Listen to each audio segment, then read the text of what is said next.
Tenemos ahí la palabra de Dios.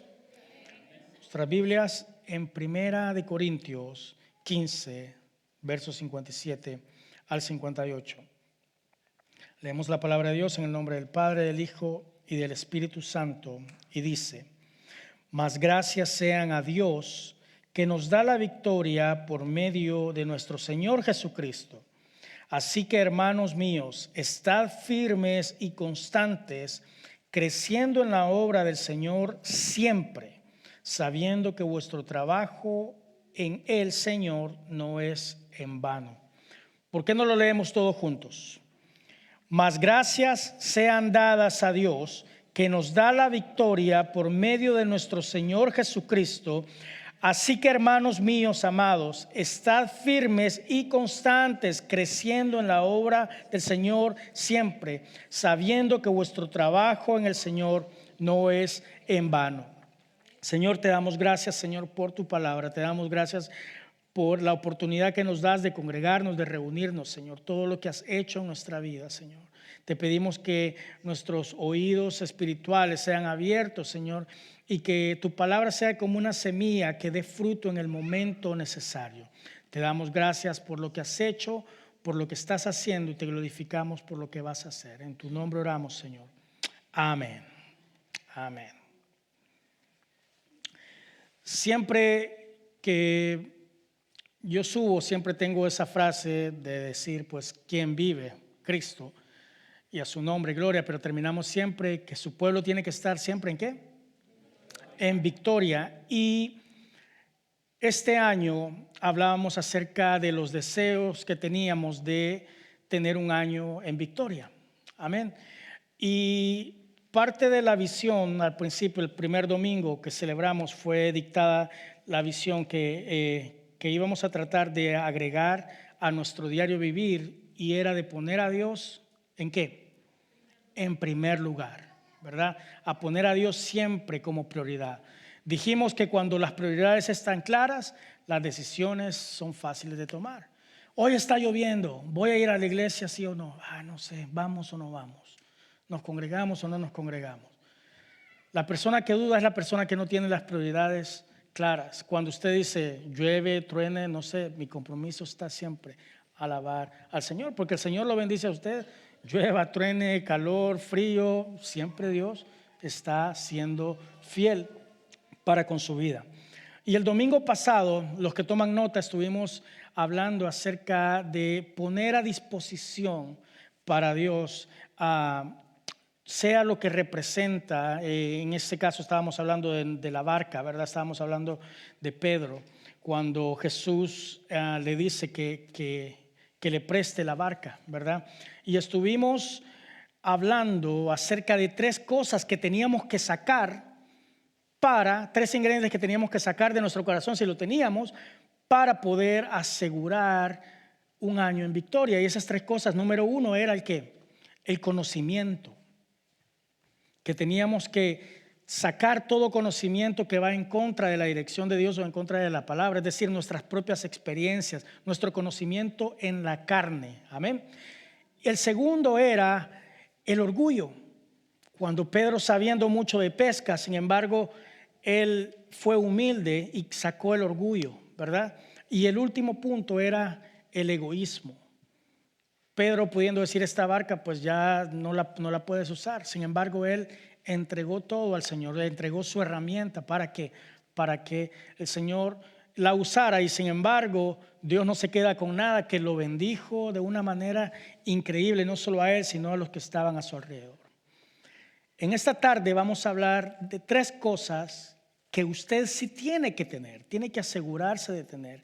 Y he titulado el mensaje a 3 pasos que traen victoria a tu vida. Son ingredientes bastante sencillos que vamos a estar viendo a la luz de la palabra. El versículo que acabamos de leer dice: Mas gracias sean dadas a Dios, que nos da la victoria, pero esa victoria es dada por medio de ¿quién? Del sacrificio en la cruz. Todo lo que nosotros hacemos cuando venimos al Señor, tenemos una victoria garantizada, pero es por medio del sacrificio que Jesús ha hecho en la cruz del Calvario. Amén. Y se nos dice que estemos firmes, que estemos constantes, creciendo en la obra del Señor siempre. Es necesario que nosotros crezcamos, que nos alimentemos espiritualmente, que nos congreguemos. ¿Sabe?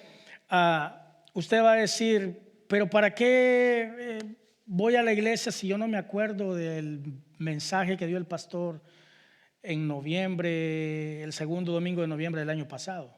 ¿Usted se acuerda, hermano Agustín? ¿Se acuerda de ese mensaje o no? ¿Verdad que no? Y si yo le pregunto si se acuerda lo que comió en junio 16, ¿se recuerda? Tampoco. Sin embargo, ¿cuántos pueden decir que el hermano sí ha comido? ¿Verdad que sí? Está de pie, está con fuerzas, ¿verdad? Usted no se recuerda, pero yo sé que lo que sea que comió el 15 de julio, esa comida lo ha mantenido con vida y lo ha mantenido su cuerpo hacia adelante. Lo mismo pasa en lo espiritual. Usted puede decir, no, pues yo no me acuerdo del mensaje, pero esa comida en ese momento lo ha ayudado a seguir y a mantenerse espiritualmente activo, espiritualmente vivo. Por eso es importante muchas veces congregarse. Sabe, han habido palabras, mensajes que yo he escuchado, y cuando he sido tentado a tirar la toalla y a decir ya no más, o cuando a veces el desánimo, la depresión llega a la vida de uno, la desilusión, muchas veces nuestra fe es probada. Y yo les recuerdo el año pasado, pues uno de los momentos difíciles, y lo vuelvo a decir, fue la situación con mi mamá, donde nuestra fe estaba siendo probada ese sábado, ¿verdad? Cuando las esperanzas incluso de los doctores eran completamente nulas. Yo no sé si usted se siente animado cuando escucha la voz del doctor de decir, ¿sabe qué?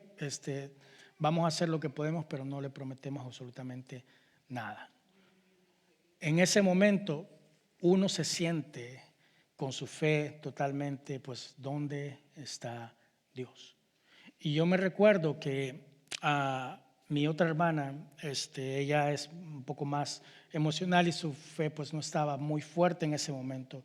Y ella colapsó y empezó a decir, no, pues empezó a llorar y empezó a sentirse mal. Y yo me recuerdo que mi hermana pequeña nos agarramos de la mano y le decíamos, Dios tiene la última palabra, Dios tiene la última. Y nos aferramos a eso. Sin embargo, yo recordaba en el momento mientras estaba en el hospital todas esas palabras, promesas que Dios ha puesto y cree en mí, ¿verdad? Si tuvieras fe, y es bien difícil uno estar en esa situación. Sin embargo, Dios nunca nos deja. Amén. Y Él siempre nos da la victoria. Cuando yo recuerdo que en ese momento que uno comienza a orar, mire, a veces cuando usted ora la situación no va a cambiar. Déjeme serle claro, la situación no va a cambiar y usted va a seguir orando.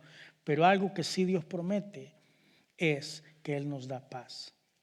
Cada vez que usted ora, el Señor nos da paz. Muchas veces el problema va a seguir ahí. Porque la oración no es para cambiar las cosas. No es para decirle, Señor, estoy orando y tienes que hacer esto. No, la oración no es para cambiar las cosas. La oración sirve muchas veces para cambiarnos a nosotros, para cambiar nuestro punto de ver la situación. Y cuando usted ora, la promesa que sí Dios le dice es que Él te va a entregar paz. Y no es una sola, un tipo de paz acondicionada, sino una paz que sobrepasa todo entendimiento. Pero lo más lindo es que guarda nuestro corazón y nuestro pensamiento. Es decir, usted deja de pensar y de agobiarse pensando en esa situación y usted dice, Dios tiene la última palabra. Tengo paz, Señor. Como lo dije en la situación cuando estaba mi mamá así, yo dije, Señor, hágase su voluntad. Y aunque eso nos duele muchas veces, pero cuando usted llega a ese punto de decir, Señor, te entrego todo, es cuando entonces el poder de Dios comienza a obrar. Amén. Ahora, definitivamente, ¿a cuántos les gustan las victorias? A todos nos gusta estar siempre en victoria, ¿sí o no? Victoria en nuestro trabajo, en nuestra familia, siempre queremos andar en victoria. Pero se nos olvida una cosa, que para tener victoria hay un proceso que le antecede, ¿cuál es? Antes de la victoria está las batallas. Para que usted obtenga una victoria, usted tiene que pasar por una batalla. ¿Sí o no? Y a todos nos gusta ser victoriosos, todos porque son motivos de gozo, son motivos de alegría en nuestra vida. Pero el proceso difícil llamado batalla, cuando estamos, ahí es donde estamos a punto de bajar los brazos muchas veces. Pero Dios siempre llega a tiempo, en el momento perfecto. Amén. Entonces, ¿qué pasos podemos en esta tarde ver a la luz de la palabra para incluir la victoria en nuestra vida? Número 1, necesitamos acercarnos a Dios. Necesitamos ¿qué? ¿Una qué? Necesitamos venir a la iglesia, pero necesitamos ¿qué? Una relación con Dios. Juan 15:5 dice: yo soy la vid, vosotros los pámpanos. El que permanece en mí y yo en él, este lleva mucho fruto, porque separados de mí nada podéis hacer. Ahora, lastimosamente, muchos cristianos creen que estar lejos del Señor es solamente dejar de congregarse. Mucha gente piensa que porque ya no vienen a la iglesia o están alejados. Pero también hay personas que están todos los domingos aquí, pero su mente está en otro lado. Están hablando, están de repente, yo me acuerdo hace tiempo una hermana que el objetivo de ella era siempre salir y se llevaba como a 3 hermanas para allá. Y se oía más fuerte allá la fiesta, que estaba mejor allá que lo que estaban aprendiendo acá. Y era cada domingo y cada domingo. Y yo decía en mi mente, pues entonces, ¿para qué venimos a la iglesia en realidad? ¿Verdad? Sin embargo, hay personas que están acá, pero su mente está totalmente en otro lado. Muchos cristianos que siempre están en la iglesia, pero el corazón está lejos de Dios. Es decir, la distancia entre Dios y nosotros no está solamente basado a nuestro cuerpo, sino que por nuestras prioridades, por aquello que amamos, por aquello en quien confiamos. En Mateo 15:8 dice: este pueblo de labios me honra, mas su corazón está lejos de mí. Dios conoce y Él puede escudriñar nuestro corazón. Él sabe muchas veces los que estamos porque me han traído acá o porque ni modo tengo que cumplir para que no piensen mal. Pero Dios sabe si nuestro corazón en realidad está con una intención buena de aprender más de Dios, de alabarle, de conocerle. Fíjense, cuando nuestro corazón está cerca de Dios, yo les he dicho, Él es el fundamento de nuestro gozo, nuestro deleite, nuestra prioridad, nuestro primer amor. Y cuando Él es nuestro deleite, entonces la victoria por la cual estamos nosotros pidiendo, muchas veces el Señor la cumple. Uno de mis salmos favoritos es el Salmo 37, verso 4. Deleítate a sí mismo en el Señor y Él concederá las peticiones de tu corazón. Hermano, a veces tan ocupados que estamos muchas veces en el ministerio, en la iglesia, o a veces usted se enfoca y está sirviendo al Señor y hay peticiones muchas veces que están en su corazón, que nadie las conoce, pero a su tiempo Dios de repente lo sorprende a uno con esas bendiciones, esas sorpresas y esos detalles. Usted dice, solo Dios sabía lo que yo quería, el anhelo que tenía en mi corazón. Pero eso lo hace usted cuando usted se deleita en el Señor siempre. Él es el que concede las peticiones de su corazón. Amén. Fíjense lo importante que es deleitarse en su presencia. Amén. Número 2, el segundo paso que necesitamos tener es que necesitamos arrepentirnos de corazón. Hechos 3:19 dice: así que arrepentíos y convertíos para que sean borrados vuestros pecados, para que vengan de la presencia del Señor tiempos de refrigerio. Todos anhelamos tiempos de refrigerio, pero muchas veces no examinamos cómo está nuestra vida. Hermano y hermana, ninguno de nosotros somos perfectos. Todos aquí tenemos errores, todos fallamos. Y muchas veces la religión lo que hace es criticar a otra persona porque peca totalmente diferente que usted. Hay muchas personas que dicen, pero ya vio ese hermano, cómo anda vestido. Está pecando tal vez de otra forma, pero tal vez yo peco de algo diferente. Y muchas veces juzgamos y somos tan duros porque no nos damos cuenta en realidad y no hemos entendido en realidad lo que es el arrepentirnos y el venir delante de Dios todos los días. Hermano, todos los días. A veces antes de acostarse usted tiene que hacer un chequeo en su corazón. Usted ahí con el Señor, tome su tiempo. Aunque sea, yo le he dicho, comience con 1 minuto, aunque sea, para ser honesto. No me va a decir que usted se avienta 3 horas así porque pues depende. Ahí conozco personas que sí lo pueden hacer. Pero seamos realistas. El punto es la intención del corazón. Que usted diga, Señor, perdóname si hoy le falté el respeto a tal persona, si levanté mi voz, si en el trabajo tuve tal vez presté mi oído o di mal testimonio.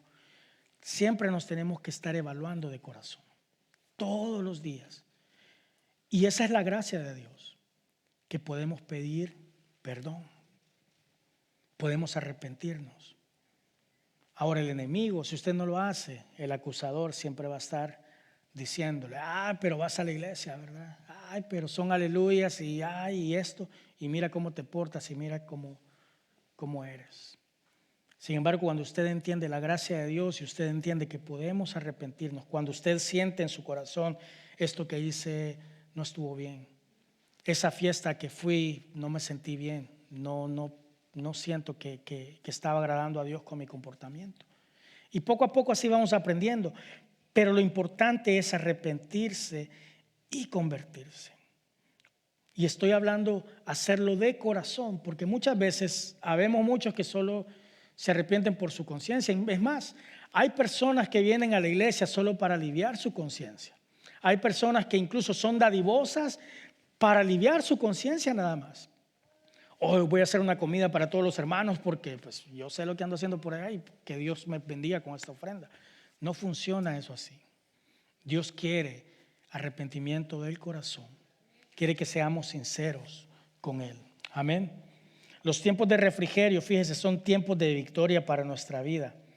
Pero para disfrutar de esos tiempos tenemos que tener un verdadero arrepentimiento.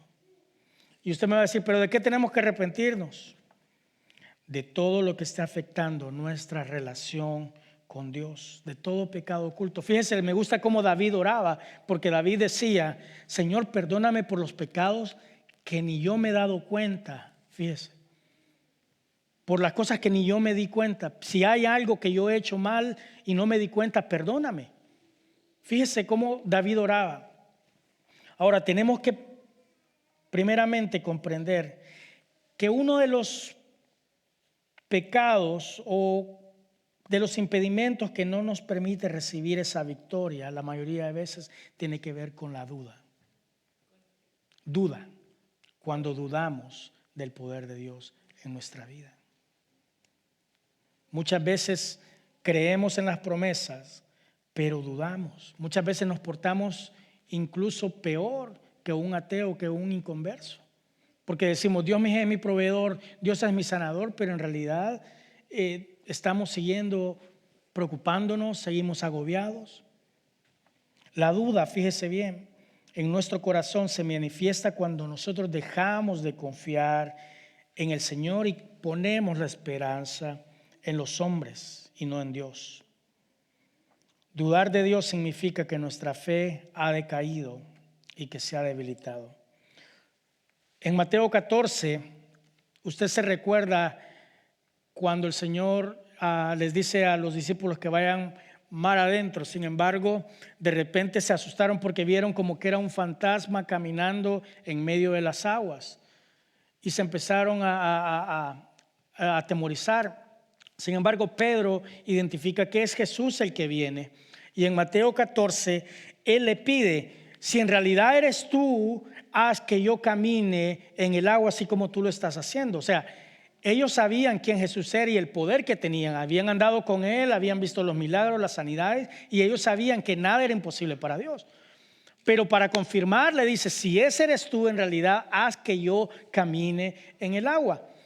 Y dice que Dios con su palabra, ¿verdad?, comienza y le comanda, ¿verdad?, que él comience a caminar. Y al momento que él comienza a caminar, dice la palabra que enfocó la mirada en los fuertes vientos y dice que tuvo miedo. Y cuando tuvo miedo, él comenzó a hundirse. Eso lo va a encontrar en Mateo 14. Ahora fíjese, el miedo. ¿Qué es el miedo? El miedo, dice el diccionario, que es una sensación de angustia que provocada por la presencia de un peligro real o imaginario. Cuando usted siente miedo, usted está pensando en algo que no ha sucedido, pero usted cree que va a venir. No es real. Es que tengo miedo que vaya a chocar, tengo miedo que se me vaya a encerrar la puerta, o tengo miedo de caerme aquí. Es algo que no es real, pero usted ya lo está visualizando en su mente. Y el miedo es contrario a la fe. Y es aquí donde usted tiene que tener la habilidad: o le creo a Dios por medio de la fe, o me dejo llenar del miedo.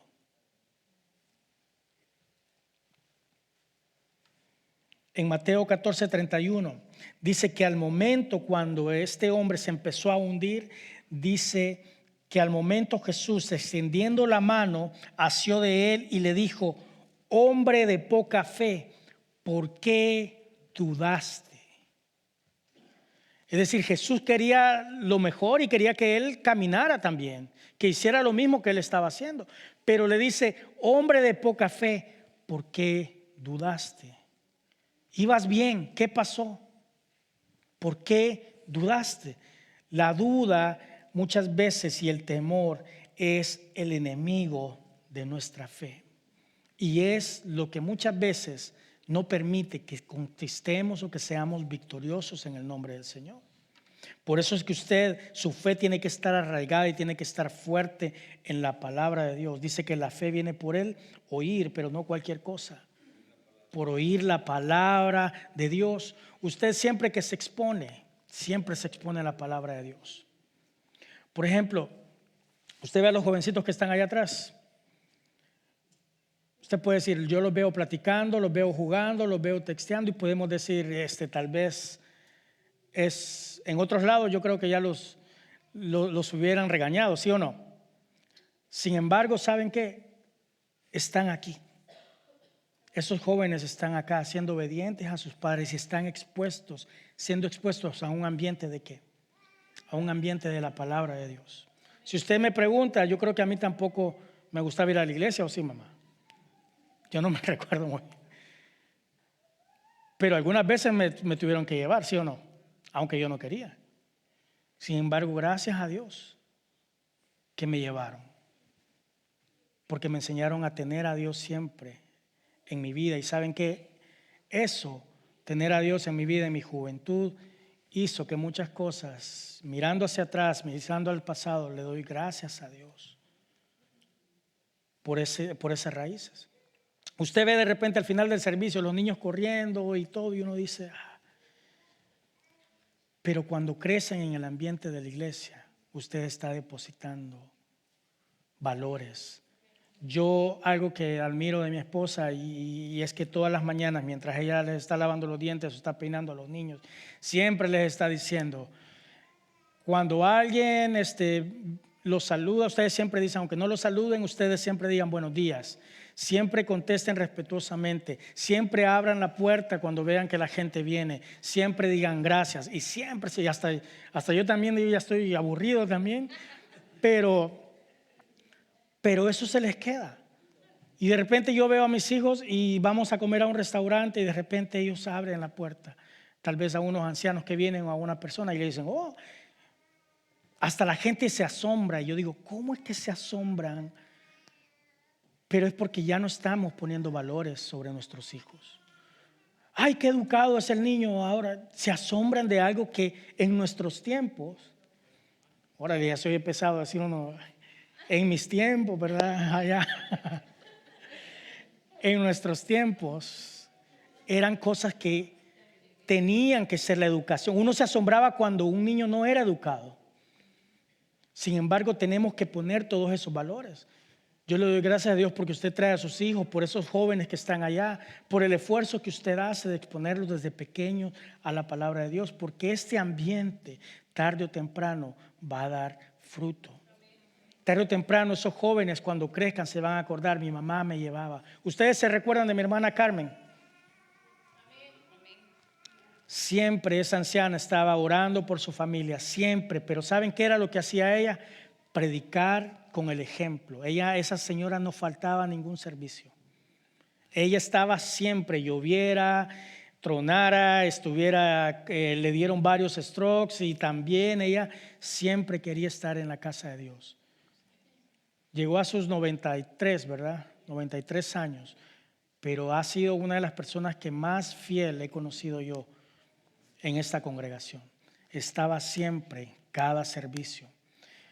Y tiene una familia que, mire, cuando ella murió casi se llenó todo esto de la familia que tiene. Sin embargo,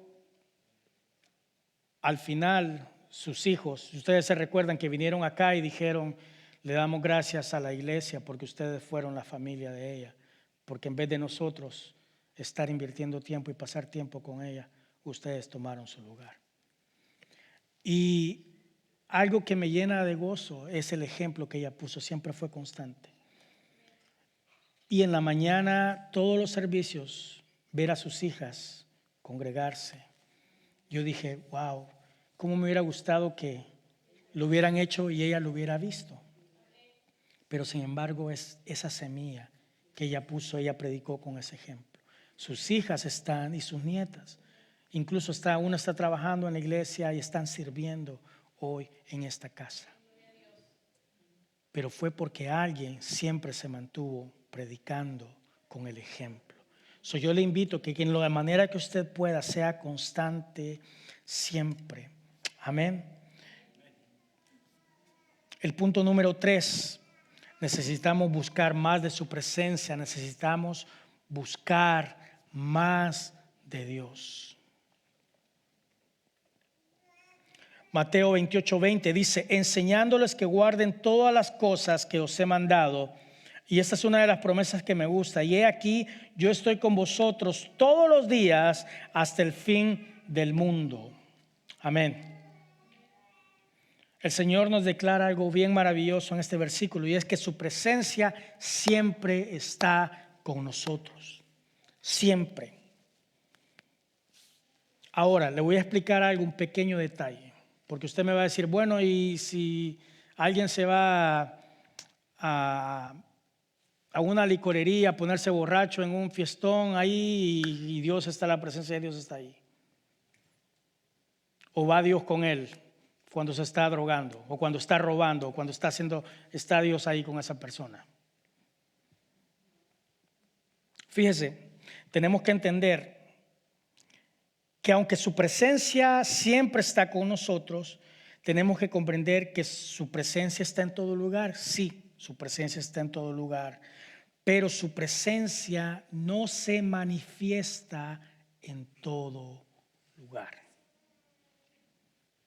La palabra manifestarse o manifiesto, que es evidente, que se ve o que se percibe con claridad. Es decir, la presencia de Dios puede ir muchas veces con nosotros. Pero hay momentos cuando usted está bien espiritualmente, cuando usted viene a alabar al Señor, la presencia de Dios se manifiesta. Y cuando se manifiesta la presencia de Dios, ahí es cuando los milagros suceden. Ahí es cuando hay sanidad, ahí es cuando hay gozo del Espíritu, ahí cuando se manifiesta. Pero es una gran diferencia, ¿verdad? Es decir, es como que yo lleve una lámpara en la bolsa. Como que usted lleve, hermano Luis, una lámpara en su bolsa y está a oscuras, pero anda caminando así. No ve absolutamente nada. Y está la lámpara con usted, pero ¿qué pasa? Pues no la ha usado, no se ha manifestado esa luz. ¿Me entiende? Usted puede estar con la presencia de Dios, sí, pero si usted no tiene una relación con Dios, si usted no ora, ¿cómo cree que esa presencia se va a manifestar en su vida, en su hogar, para hacer bendición?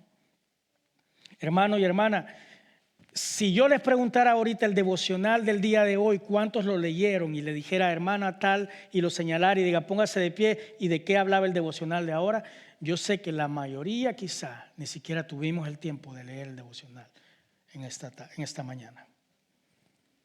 Y el devocional de hoy hablaba acerca de la oración y acerca del arrepentimiento también. Habla el devocional de que tenemos que arrepentirnos de nuestros pecados y le explica, estaba bien bonita la enseñanza de hoy. Y si usted no puede leer medio minuto del párrafo que está ahí, no sé si leyó su Biblia tampoco. Cuando fallamos en una cosa, yo siempre pongo en tela de juicio todo lo demás. Cuando alguien me dice, es que usted no sabe, pastor, yo me dedico mi tiempo a orar y no sé, si yo no lo he visto ni siquiera que se congrega, yo pongo en duda todo lo demás, si ora o no, yo no sé. Porque la palabra sí dice algo, que por sus frutos, o por su talento, por sus frutos, los vamos a conocer, de la forma en que usted se comporta día a día.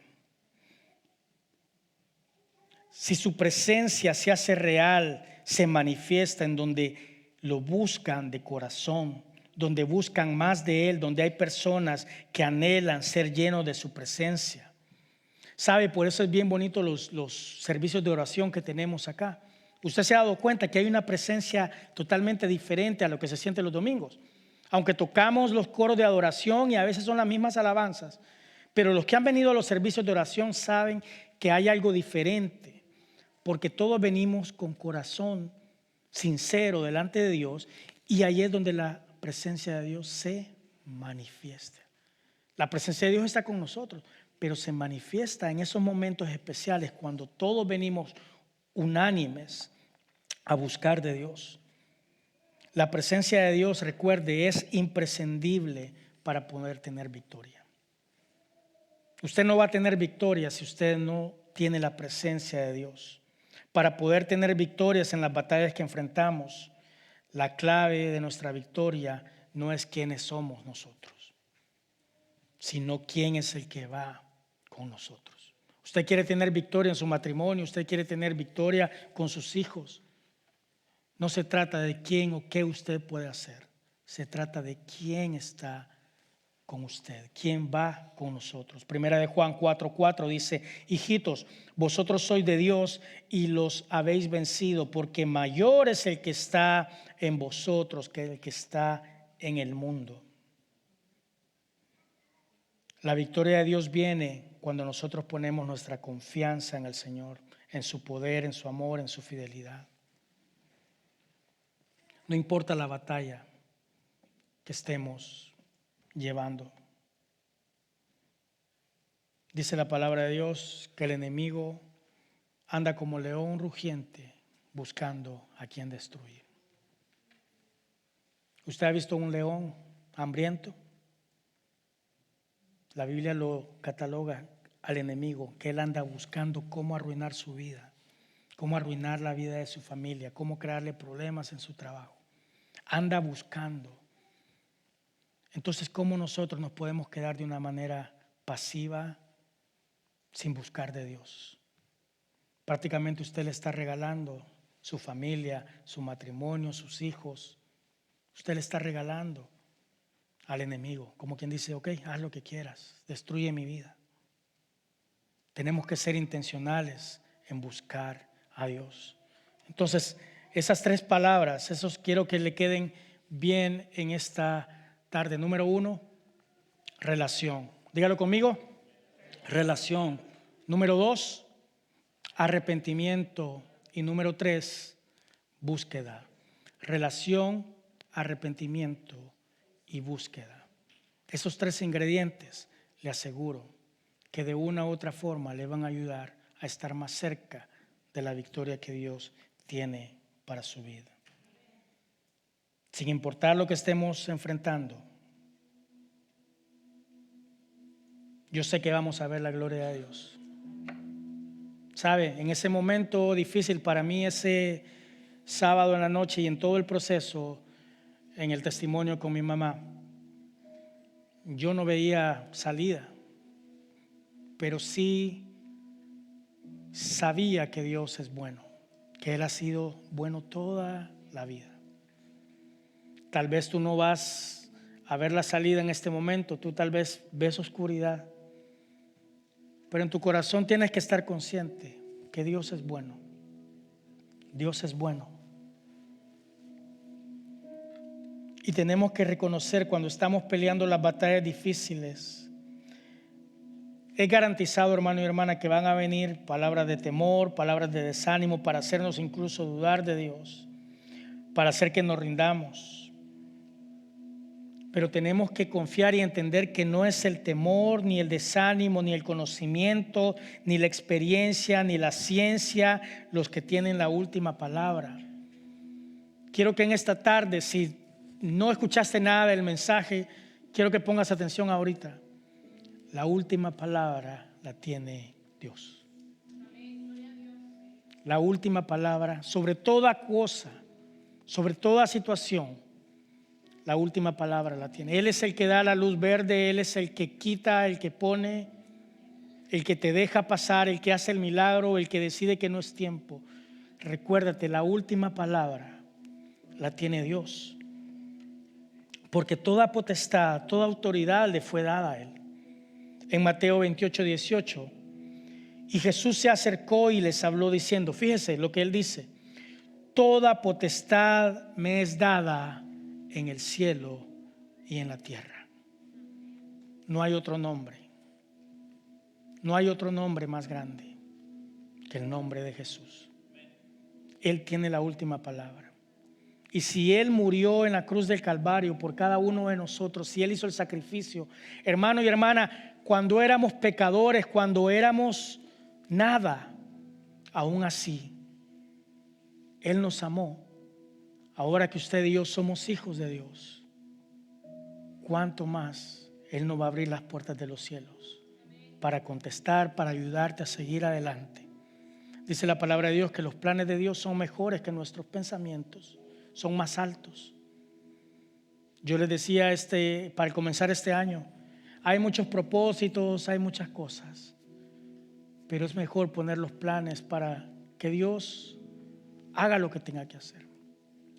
Es decir, decirle, Señor, quiero hacer, estos son mis logros,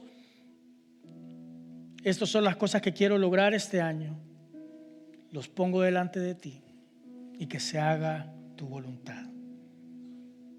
Dios tiene la última palabra. Póngase de pie en esta tarde.